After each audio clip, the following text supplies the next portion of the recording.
지금까지 14년째 섬기고 계십니다. 그 기간 동안 불어를 배우시고 교회를 개척하시고 제자 양육하시고 또 많은 신학생들을 배출하셨습니다. 재작년 12월에 그곳에 기공식을 하러 갔고 또 신학교 졸업식 또 안수식 또 함께 저도 참여했습니다. 이번에 우리 교회로부터 파송을 받게 되어서 이제 사모님과 함께 이곳에 오셨습니다. 파송식을 이 3부 예배에 진행합니다. 먼저 이 시간에 나오셔서 전도를 위해 왔노라 라고 하는 제목으로 말씀을 전해 주실 때 크신 은혜가 되시기를 바랍니다. 우리 할렐루야로 환영하시겠습니다. 할렐루야.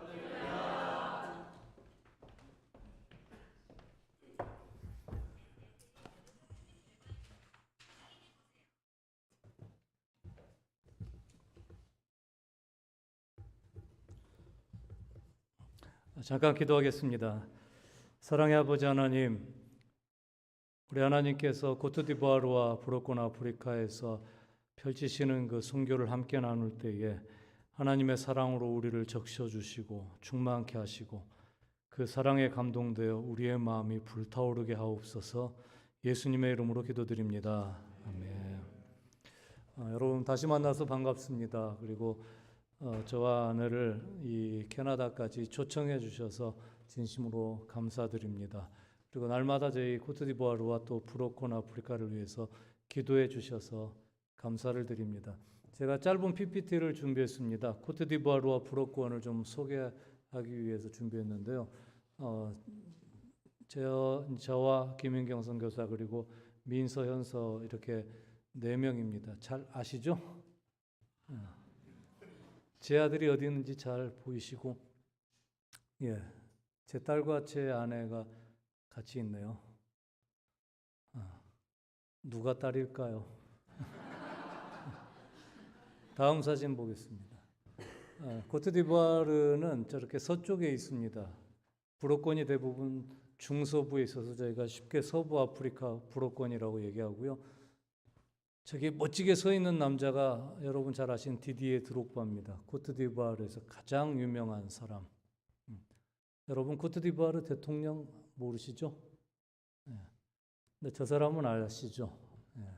제일 유명한 축구 선수입니다.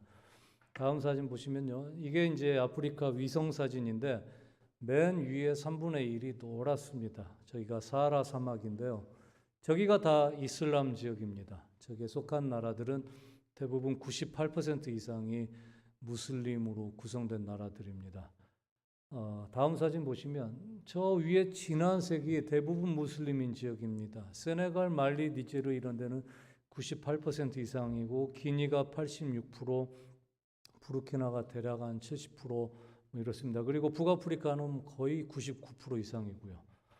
중간 벨트에 있는 색깔이 10%에서 약 50% 정도 무슬림들이 있는 땅입니다. 그리고 그 아래 연두색이 10% 미만 무슬림, 그러니까 기독교 인구가 많은 지역입니다. 다음 사진 보시면, 그래서 가운데 있는 그 벨트에 있는 나라들이 어떤 영적인 전선을 형성하고 있어요. 코트디부아르도 그곳에 있습니다. 다음 사진요. 대륙별 이슬람 비율을 보면 전 세계 이슬람 중에 32%가 아시아에 있습니다. 중동과 인도네시아에 많이 있고요. 그리고 약 64%인가 60% 가까운 데가 아프리카에 있습니다. 그러니까 이슬람이 가장 많은 곳이 아프리카라고 할 수 있고요. 다음 보시면 저기 54개국을 제가 그렇게 나눠놨거든요. 이 54개국이 언어권으로 보면 23개국이 저 불어를 쓰는 불어권 국가입니다. 그리고 영어를 쓰는 국가가 22개국, 그리고 기타 언어들, 아랍어와 스페인어 뭐 이런 데가 이제 9개, 이렇게 54개로 구성되어 있는데 가장 많은 언어가 불어권이죠. 두 번째 보시면 인구 비중을 보면 그 불어권의 54%의 사람들이 살고 있습니다. 그리고 영어권과 다른 언어권 지역에 그 나머지 46%가량이 살고 있어요. 불어권이 가장 많이 살고 있습니다. 이거는 한국에서 파송된 한국 선교사의 대륙별 비율입니다. 아프리카 전체에 전체 한인 선교사의 약 7.5%, 8%가량이 사역을 하고 있어요. 다음 사진 보시면 그 아프리카 전체에 그러니까 약 8%의 한인 선교사들 중에서 또 10%가 이 브로콘에서 사역을 하고요. 그리고 나머지 지역에서 약 90% 지역에 선교사들이 있습니다. 그러니까 전체 한인 선교사의 약 8% 정도가 브로콘 아프리카에서 사역을 하고 있습니다. 근데 현재 최근 통계로는 약 1% 정도까지 올랐다고 제가 들었어요. 예. 그렇다면 왜 브로콘 이 서부 아프리카가 중요한가? 아까 드렸던 말씀처럼 대다수 지역이 이슬람에 잠식된 지역들입니다. 그래서 많은 미전도 종족이 있고요. 스스로는 절대 복음화될 수 없는 98%, 99%인 지역들이 많기 때문에요. 그런데 이 이슬람 지역의 대부분의 지역에 저 북아프리카, 모로코, 알제리, 튀니지 빼고는 대부분 우리가 선교사로서 들어가서 모든 활동을 할 수 있습니다. 복음을 전할 수 있고요. 교회를 개척할 수 있고 제자도 양육할 수 있습니다. 80% 이상의 지역에서 전도가 가능해요. 아직은 문이 닫혀 있지 않습니다. 그런데 언제 문이 닫힐지 몰라요. 정세는 계속 변하고 있습니다. 이렇게 많은 무슬림이 있는 지역에 그러나 선교사가 터무니없이 부족합니다. 한인 선교사의 약 1% 정도만 여기에서 사역을 하고 있기 때문에 이 브로콘 서부 아프리카에는 집중된 어떤 선교 자원이 필요합니다. 여러분의 관심과 기도가 필요합니다. 매우 중요한 지역이고요. 그 브로콘 서부 아프리카에서 왜 그렇다면 코트디부아르가 중요한가?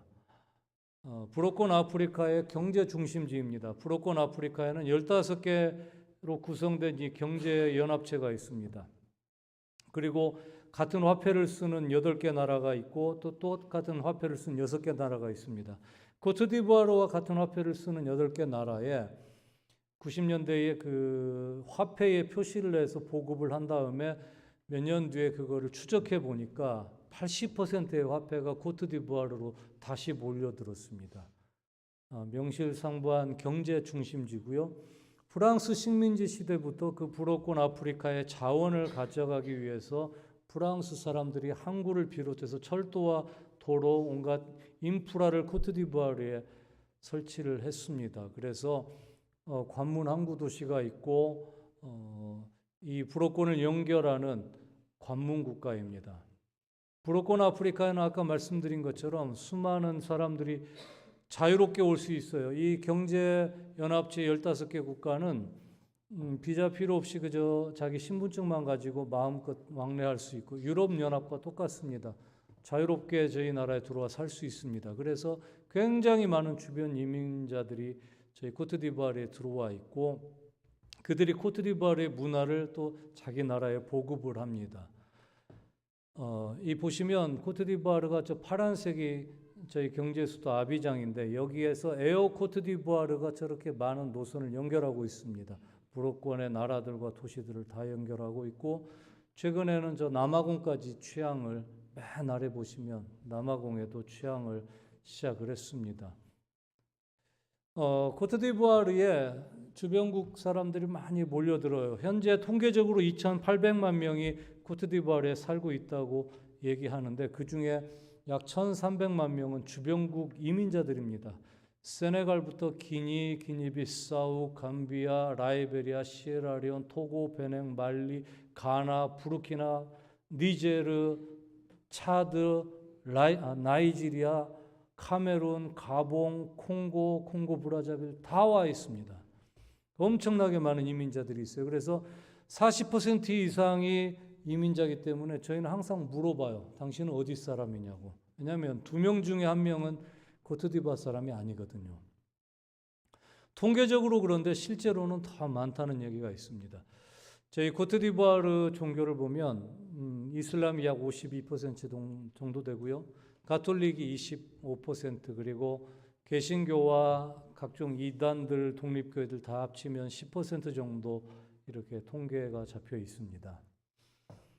저와 아내는 그곳에서 네 가지의 방향으로 사역을 하고 있습니다. 교회를 개척하는 일을 하고 있고요.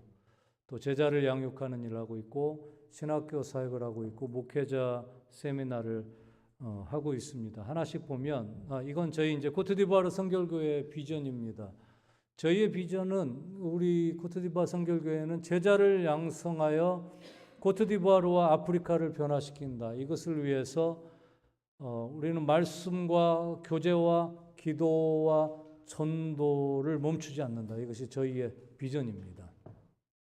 교회 개척 하나씩 교회를 제가 보여드릴게요. 사진을. 이것은 가장 처음 세워진 악교회도 아티의 교회이고요. 두 번째는 요프공 교회입니다. 이 요프공이 아까 그 축구 선수 드록바가 나고 자란 동네예요. 세 번째는 악교회도 아부데 과시크로 교회입니다. 네 번째는 은바동 교회고요. 다섯 번째는 가뇨아 교회네요. 근데 여기는 마르꼬리 교회고요. 여기는 꼬부오 교회입니다. 현재는 7개 교회가 개척이 되었고 지금 이제 8번째 교회 청년들 중심으로 저희가 예배를 시작을 했습니다. 그래서 셀 모임으로 지금 예배를 드리고 있고 교회를 준비하고 있고요. 신학교를 통해서 신학생이 배출되면서 이제 교회 개척이 더 탄력을 받게 될 겁니다.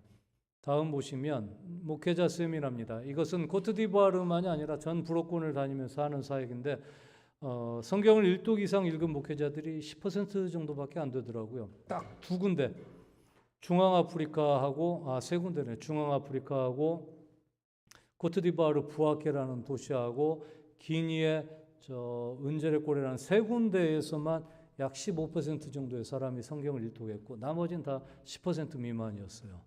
그래서 우리가 찾아가서 성경을 읽도록 하고 이 성경을 읽고 말씀으로 목회하도록 재교육하는 이 목회자 세미나입니다. 이 사진들은 코트디부아르 여러 도시에서 한 목회자 세미나이고요. 이것은 이제 여러 주변 국가를 다니면서 하는 사역입니다. 저와 허정기 목사님과 카메룬의 윤노로 목사님이 이 사역을 함께 하고 있습니다.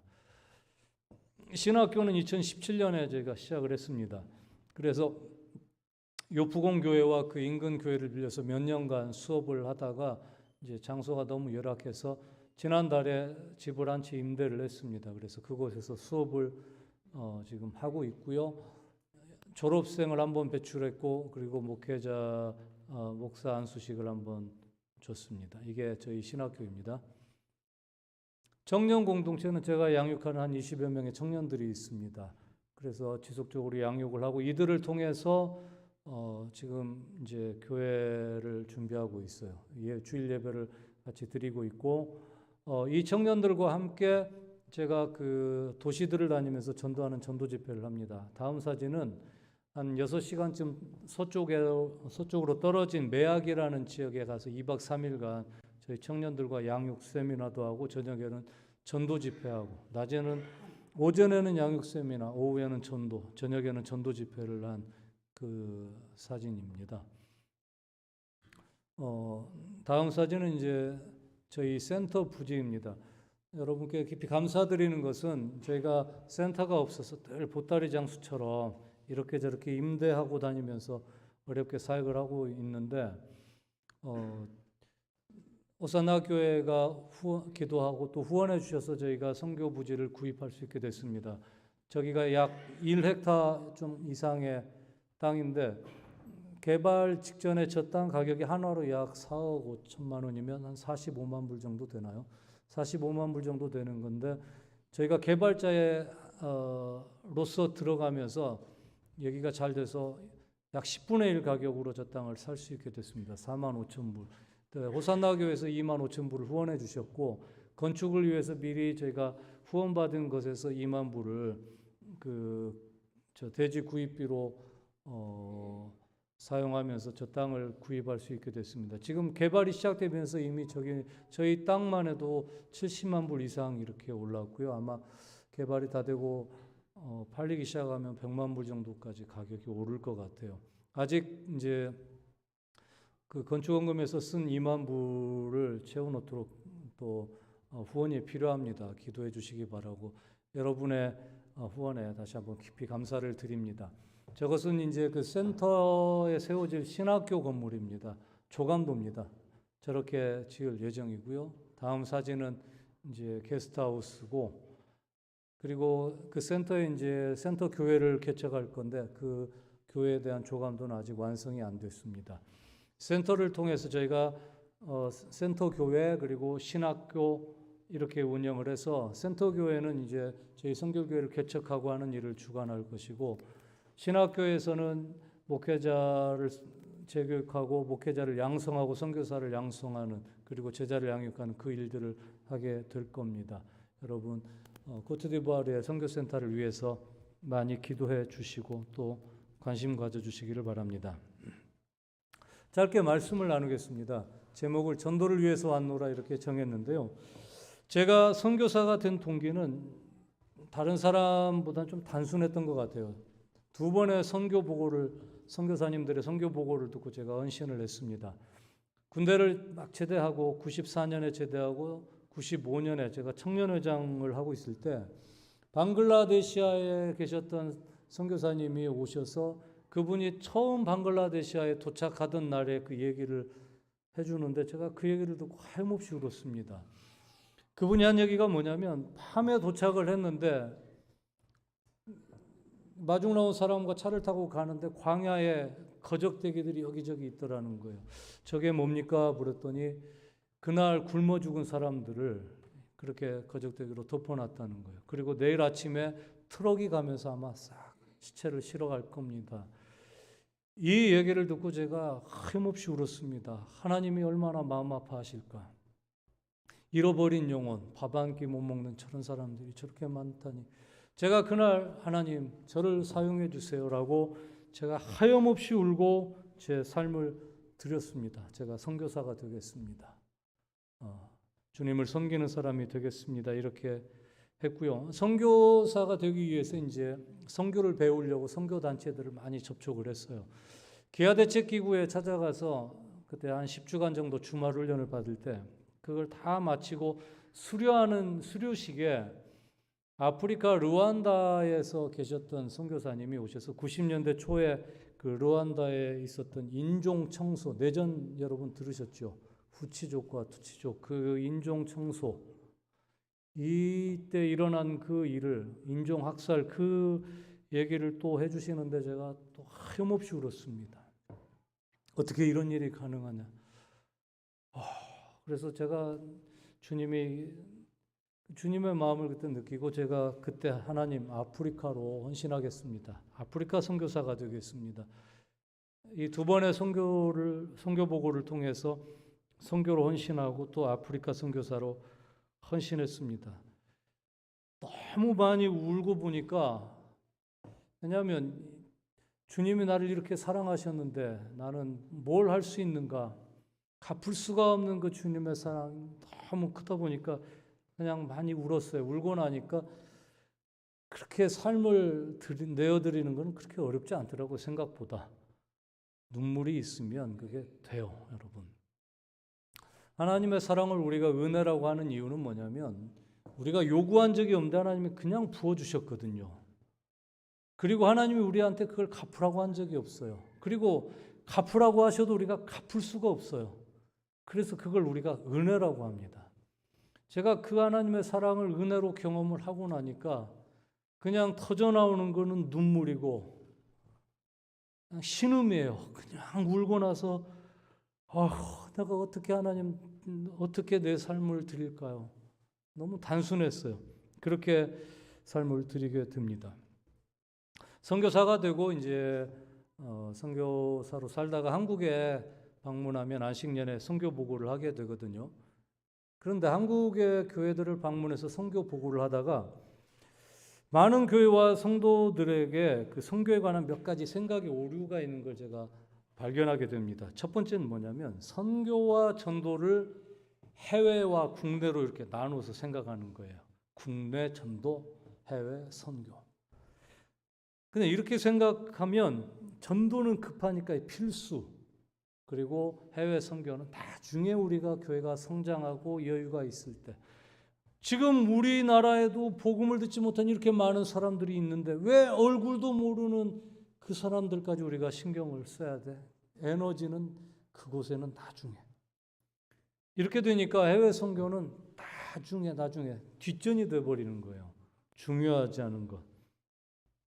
그리고 또 이제 어떤 분들은 이 선교를 선교의 근거를 이 성경에 보면 구약에도 이방인들 중에도 하나님을 믿게 되는 경우가 좀 있거든요.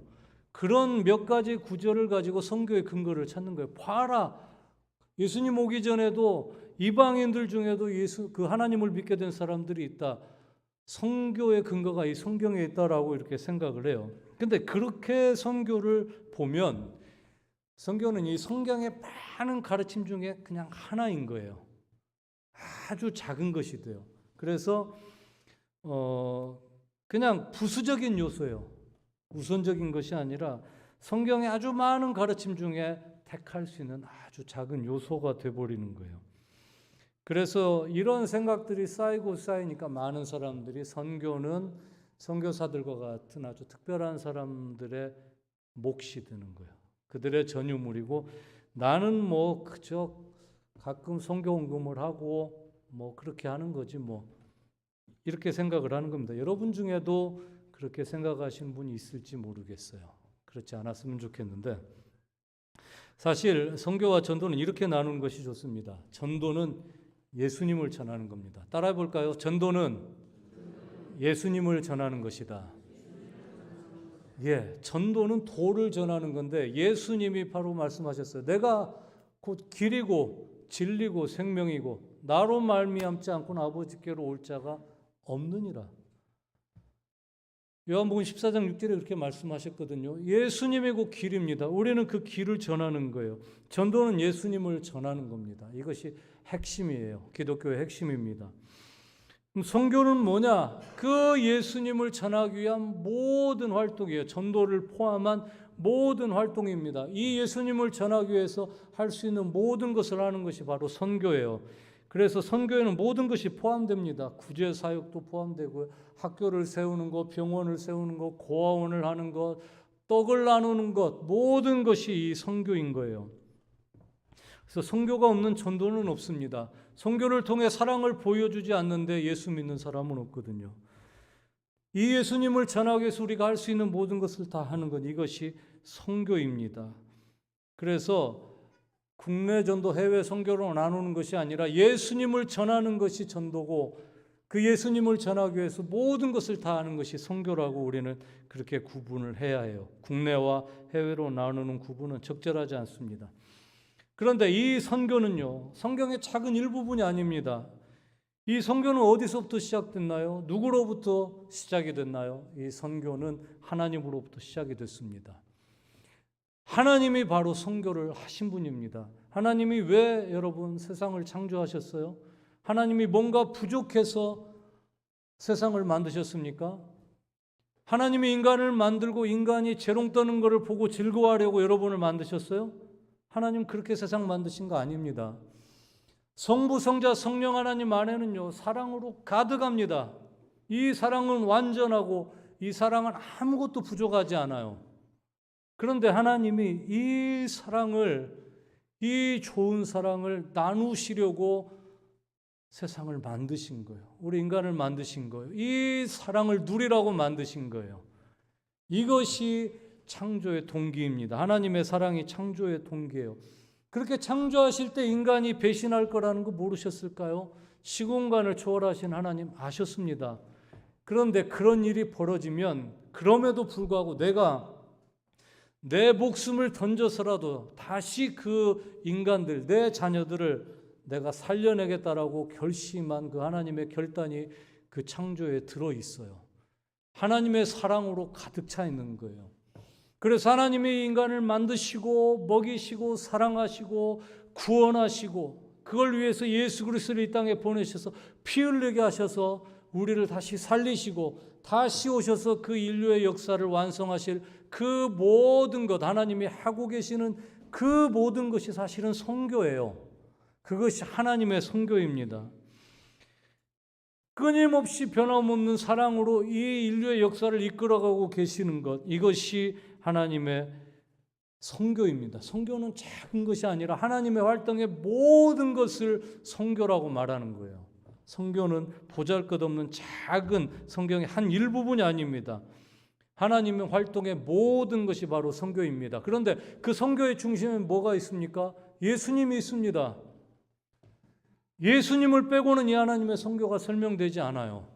이 예수님의 생명으로 인해서 우리가 살아나고 이 예수님의 희생으로 인해서 우리가 다시 하나님의 자녀가 되기 때문에 그렇습니다. 그래서 하나님의 선교의 중심에는 이 예수가 있습니다. 그래서 우리가 그 예수님을 전하는 것입니다. 이것이 전도입니다. 그래서요, 교회는 예수님을 전해야 됩니다. 예수님을 전한다는 것이 뭡니까, 여러분? 예수님 믿고 구원받으세요. 예수 천국 불신지옥. 이게 끝입니까? 예수님의 모든 것을 전해야 돼요. 아프리카에는요, 예수님의 능력만 전합니다. 예수 믿으면 귀신이 쫓아간다고. 어떤 곳에서는 예수님의 축복만 전합니다. 아니에요. 예수님의 모든 걸 전해야 돼요. 예수님의 탄생, 예수님의 성장, 예수님의 구원, 예수님의 약속, 예수님의 기적, 예수님의 능력, 예수님의 말씀, 예수님의 사랑, 예수님의 십자가, 예수님의 부활, 예수님의 재림, 예수님의 눈물, 예수님의 언약, 예수님의 가르침, 모든 것을 우리는 전해야 돼요. 이것이 우리의 사명이고 교회의 사명입니다. 이것이 전도입니다. 예수님에 관하여 모든 것을 전하는 이것이 전도입니다. 이것을 전하는 것이 바로 하나님의 선교인 거예요. 이 예수님은요, 하나님의 사랑의 결정체입니다, 여러분. 하나님이라고 해서 예수님 아주 쉽게 희생시킨 것 아닙니다. 우리 가운데 쉽게 그 생명 주신 것 아니에요. 저는 제 얘기하는 거 참 좀 부끄러워하는 편인데 여러분이 다 알기 때문에 제가 이 얘기를 합니다.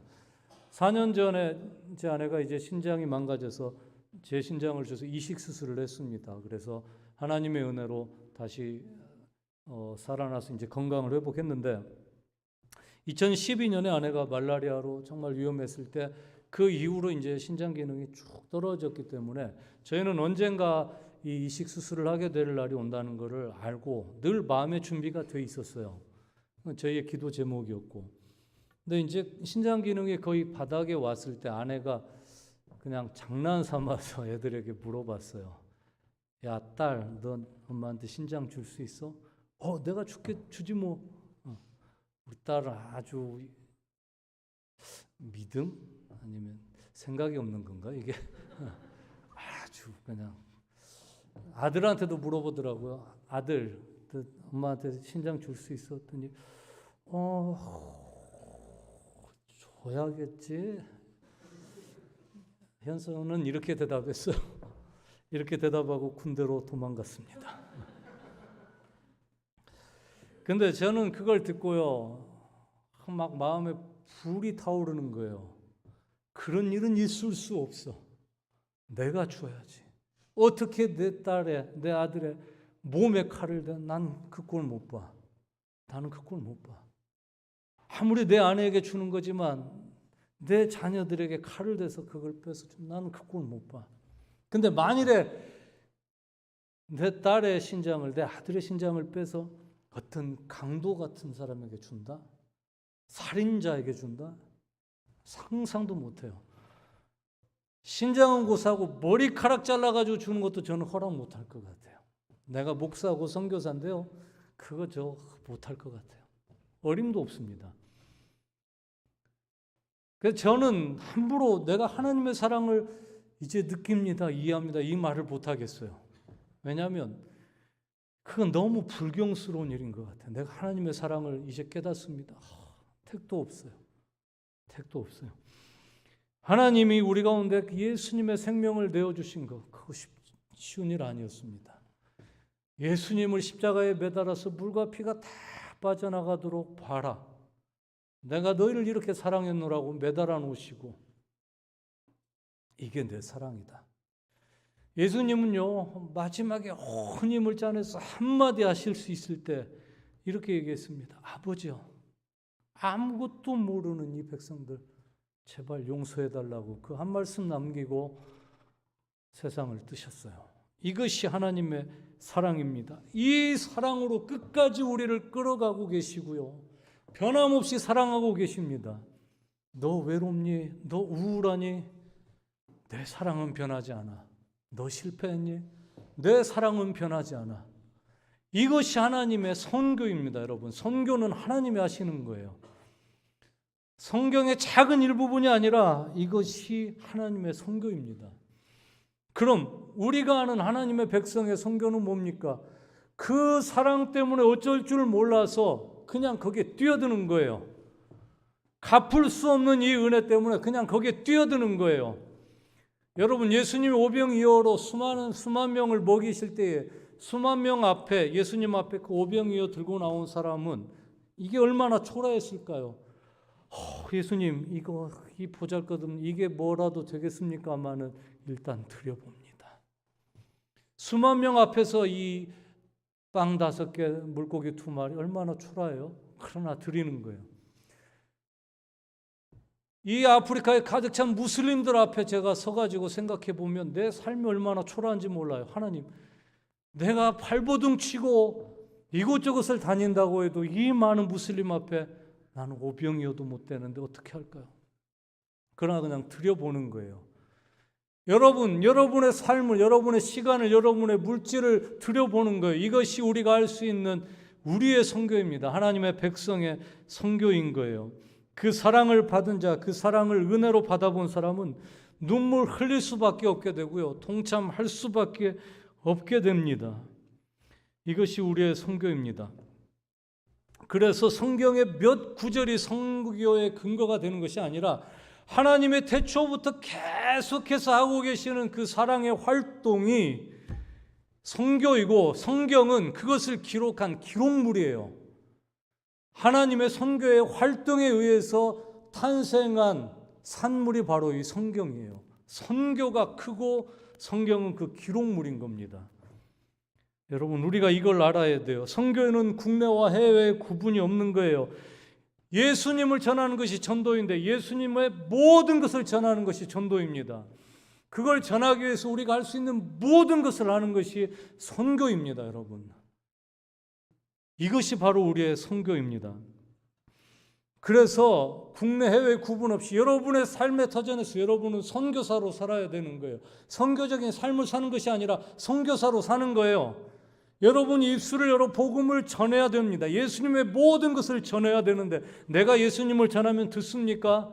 안 들어요. 그래서 그 사람들이 예수님을 전하도록 만들기 위해서 내가 가진 모든 것을 동원하는 거예요. 떡도 나누고 커피도 사고요, 시간을 드리고 위로도 하고 찾아가고요, 관계를 맺는 겁니다. 개인적으로 그렇게 하다 이렇게 교회로 모이면 몬트리올 호산나 교회를 통해서 우리가 그렇게 선교를 하는 거예요. 예수님의 모든 것을 전하기 위해서 우리가 가진 모든 것을 다 동원해서 할 수 있는 모든 것을 하는 것이 우리의 선교입니다. 선교는 작은 게 아닙니다. 어마어마한 것입니다. 우주를 이끌어가고 있는 하나님이 하시는 것이 선교이고 거기에 동참하는 것이 우리의 선교인 것입니다.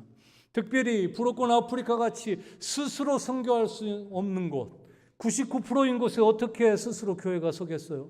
그런 곳은 찾아가서 복음을 전하는 거예요. 하나님이 당신들을 사랑해서 우리를 보냈노라고, 그 아들을 보냈노라고, 그리고 그 사랑은 오늘도 변함없이 여러분들을 향하여 흘러가고 있노라고, 그 사랑이 얼마나 큰지 견딜 수 없어서 내가 여러분들을 찾아왔노라고 말하는 거예요. 그렇게 얘기해 주지 않으면 선교가 되지 않거든요. 이것이 우리가 하는 선교입니다. 같이 가서 노래하고 찬양하고 떡을 떼면서 바쁘고 바쁜데 내가 몬트리올에서 한가한 사람이 아닌데 이 갚을 수 없는 사랑 때문에 내가 여기 왔노라고 그렇게 하는 것이 우리의 선교인 겁니다. 선교는 바로 그런 겁니다. 하나님의 백성들이 우리의 모든 것을 다해서 하는 겁니다. 우리의 모든 은사를 통해서 하는 겁니다. 여러분 많은 은사를 가졌잖아요. 노래를 잘하는 분도 있고요. 예술적인 감각을 가진 분도 있고요. 지식이 많은 분도 있고 건강한 분도 있습니다. 돈도 은사입니다, 여러분. 아프리카에서는 돈을 축복이라고 생각하는데 그렇게 생각하면 부자 아닌 사람은 축복을 못 받은 건가요? 그거 아니잖아요. 모든 은사는 하나님의 나라를 세우고 그리스도의 몸인 공동체를 세우는 데 사용되라고 주님이 주신 거예요. 돈도 은사입니다. 그렇게 보면. 그런 물질도 우리가 하나님의 나라를 세우고 그리스도의 몸인 공동체 교회를 세우는데 우리가 드리도록 그렇게 주어진 거예요. 우리가 가진 모든 것, 시간, 물질, 우리의 에너지, 정성, 우리의 모든 것을 통해서 우리는 선교에 동참하는 겁니다. 코트디부아르에는 주변국에서 많은 사람이 몰려들고 있습니다. 공식적인 통계로 1,300만 명이 들어와 있는데 그들의 고국에서 그들의 고향에서는 절대 개종할 수 없어요. 그런데 그들이 코트디부아르에 오면 개종할 수 있습니다. 그런 분들이 많습니다. 그리고 그들이 여기에서 들은 복음을 가지고 명절이나 바캉스에 자기의 고국이나 고향으로 돌아갑니다. 그리고 그들이 복음을 나눕니다. 목숨을 걸고 복음을 나눕니다. 이렇게 선교가 이루어지는 거예요. 성경에 빌립보 교회를 사도 바울과 함께 시작한 루디아라는 여인이 있습니다. 저에게도 그런 루디아와 같은 여인이 있어요. 이 여자는 무슬림이었습니다. 남편이 죽고 자기 마을 본토 친척을 떠나서 경제 수도인 이곳 아비장에 왔어요. 코트디부아르의 아비장에 와서 제가 은바동 교회를 개척하기 위해서 5일 동안 전도 집회를 했습니다. 영화를 상영하고 복음을 전하는 그 5일 중에 이 여자가 지나가다가 예수님의 영화를 봤어요. 불어를 잘 이해 못하는 영화인데 왜 까닭없이 저 사람이 저렇게 매를 맞는지 이 여인이 거기에 감동을 받고 교회를 이제 금요일 마지막 날 내일 모레 주일에 우리 첫 예배를 시작하는데 여러분 함께 합시다라고 할 때 7명이 왔는데 그 중에 한 명이 이 여인이에요. 우리가 예배를 드릴 공간이 없을 때 이 여인이 자기 집을 5년 동안 자기 거실을 우리 가운데 내줬습니다. 루디아예요. 그곳에서 우리 은바동 교회가 탄생됐어요. 이 여인의 친족들, 조카들, 손주들이 공부를 하기 위해서 그곳에서 보내면 갈 데가 없으니 이 여인의 집에 얹혀 삽니다. 무슬림 그리고 각종 이단, 각종 그 전통 종교를 믿는 애들이 왔는데 와서 보니까 그것이 교회예요. 그래서 예배를 참석하고 모든 사람들이 예수를 믿게 됐습니다. 할렐루야. 오늘 본문에 예수님이 말씀하시기를 이르시되 우리가 다른 가까운 마을들로 가자. 거기서도 전도하리니 내가 이를 위하여 왔노라 하시고 이에 온 갈릴리에 다니시며 그들이 여러 회당에서 전도하시고 또 귀신들을 내쫓으시더라. 예수님이 전도하기 위해서 내가 왔노라 이렇게 말씀하셨어요. 35절에 보면 새벽에 기도하고 일어나서 이렇게 시작하셨다고 얘기를 합니다. 새벽 기도 마치자마자 예수님이 전도를 하신다고 얘기를 해요. 예수님 스스로를 전하는 거예요. 내가 곧 길이다. 그리고 그걸 전하기 위해서 예수님이 때때로는 먹이셨어요. 때때로는 귀신을 쫓으셨어요. 때때로는 병든 자들을 고치셨어요. 선교하신 겁니다. 마태복음 9장 35절에 예수께서 모든 도시와 마을에 두루 다니사 그들의 회당에서 가르치시며 천국 복음을 전파하시며 모든 병과 모든 약한 것을 고치시니라. 예수님은 가르치시고 고치시고 쫓으시면서 선교하셨어요. 그리고 그 중심에 내가 있노라. 나로 말미암지 않고는 아버지의 사랑 앞에 나올 자가 없노라고 전도하셨습니다. 예수님은 선교하신 거예요. 광야에 가셨으면요, 그곳에서는 떡을 나누셨습니다. 병든 자들은 고치셨어요. 만일 예수님이 한국에 지금 계시면요, 한국에 많은 우울증에 걸린 사람들 찾아다니실 거예요. 새벽 예배 마치자마자 찾아다니시면서 선교하실 거예요. 예수님이 지금 다시 아프리카에 계시면 새벽 예배를 마치자마자 떡을 들고 그들을 먹이시면서 복음을 전하실 거예요. 선교하시면서 전도하실 거예요. 많은 교인들 중에 목사님 선교 제발 그만요. 지긋지긋합니다. 선교 지긋지긋해요. 아니요. 예수님이 오늘 이곳에 계시면요, 새벽기도 마치자마자 선교하러 다니실 거예요. 하루도 빠짐없이 선교하러 다니실 거예요. 선교 지긋하다고요? 예수님이 지긋지긋합니까, 여러분? 그럴 수 없는 거죠. 예수님은 결코 멈추지 않고 선교를 하셨을 겁니다.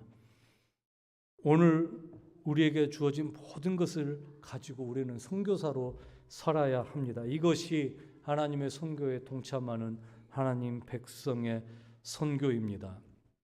특별히 몬트리올 호산나 교회가 정말 강도만당 것과 같은 그런 부럽고 아프리카를 사랑해 주셔서 너무 감사합니다. 그곳은 여전히 경제 식민지고요, 강대국들의 수탈 지역입니다. 너무너무나 희망과 소망이 없는 땅입니다. 그것을 사랑해 주셔서 감사합니다. 복음적으로, 경제적으로, 정치적으로 아무런 소망이 없는 부르권 지역을 사랑해 주셔서 감사합니다. 이곳 중심에 있는 코트디부아르에 좋은 선교센터가 세워져서 전략적으로 부르권 아프리카를 변화시킬 수 있도록 기도해 주시고, 또 부르권 선교에 여러분의 삶을 들여서 우리가 할 수 있는 모든 것을 다 같이 함께 하십시다. 이 선교가 선택이 아니라 하나님이 선교하고 계시고 그 사랑으로 우리를 불러서 우리를 선교사로 동참시키고 계시다는 것을 우리가 깨닫고 함께 선교에 발을 내딛는 우리 몬트리올 호산나 교회와 여러분 모두 되시기를 주님의 이름으로 축복합니다. 기도하겠습니다.